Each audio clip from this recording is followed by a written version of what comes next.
General Gonzales and his testimony this week before the committee, the Senate Judiciary Committee, that you both sit on. Let's take a look. I don't recall everyone who was there. I don't recall remembering. I do not recall knowing in my mind. I have no recollection about that, but I presume that that is true. Senator Specter, it's been reported that after the testimony that you sent President Bush a letter giving your advice on how he should handle Attorney General Gonzales. Gonzales aides say the fact that only one Republican senator, Senator Coburn, called for his dismissal, and specifically that you did not, is what they call a, quote, positive barometer. Should they, in fact, be celebrating that fact?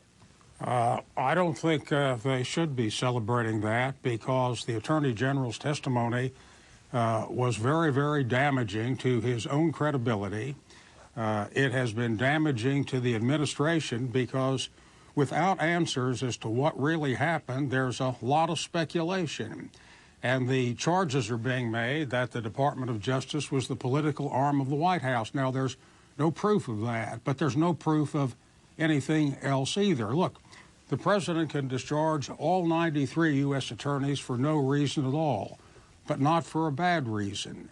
And when there has been so much speculation raised, then it's in the interest of the Department of Justice and the president to have a clear statement made as to why these U.S. attorneys were asked to resign. I urged the Attorney General to do that in advance. He called me, said, "What should we do?" I said, "Lay out the facts as to why they were asked to resign." I talked to him on Friday. He called me after his testimony was over.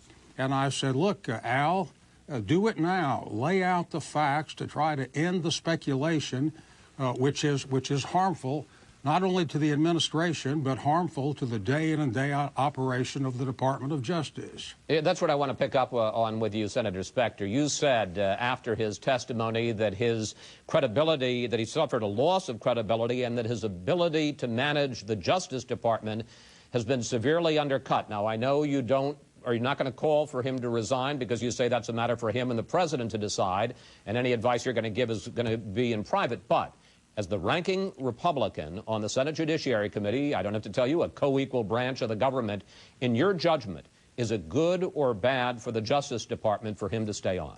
Well, I think there's no doubt it is bad for the Department of Justice. It is harmful. There's been a very substantial decrease in morale. There's no doubt about that. The other 93 U.S. attorneys don't know who is up next. There is suspicion of improper motivation, no proof, but suspicion, and it's kindled every day.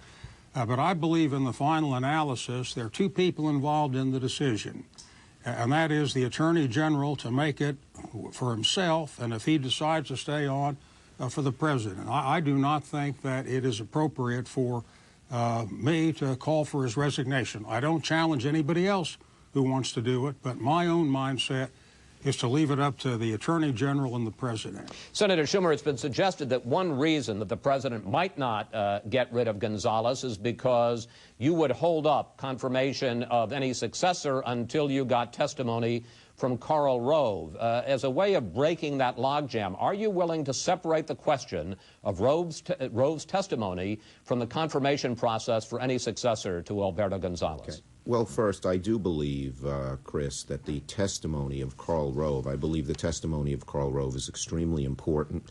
When Attorney General Gonzales says he doesn't know what's going on, and his Chief of Staff, Kyle Sampson, says he doesn't know what's going on, or at least he didn't compile a list. The Deputy Attorney General the same, and so do all the lower-level people who we've interviewed in private.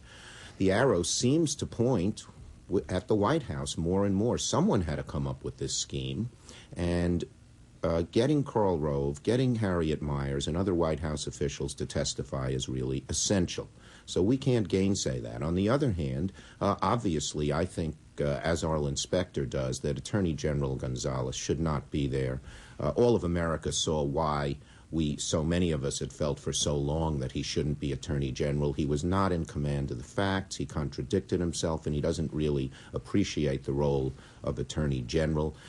There is a lot of talk that within the White House, most of the president's advisors are telling him that Gonzales should not stay, and the president is loyal to his friend. But loyalty doesn't have to be the most transcendent value, and just as Brownie shouldn't have stayed at FEMA, Attorney General Gonzales, despite the fact that he's the president's friend, shouldn't stay AG. But if I may, Senator Schumer, to answer my specific question, it's conceivable that you're holding up his replacement because of your insistence on Rove. I'm not asking you whether or not you're going to give up your push for Rove. The question I'm asking is, would you agree not to let that block confirmation of a new Attorney General?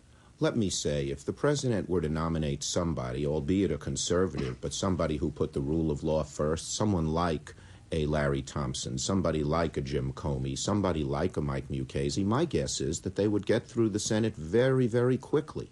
And if we could work out an agreement as to how we bring the White House forward, the Gonzales testimony makes it all the more, and Senator Specter has put together a very good compromise that I'm supportive of. You need a transcript. It doesn't have to be in public. The only people standing in the way of this are the White House. So I would not want to hold up the next Attorney General nomination because we need to administer justice, but at the same time, I think there's an imperative for the White House to help us interview people like Rove and Myers.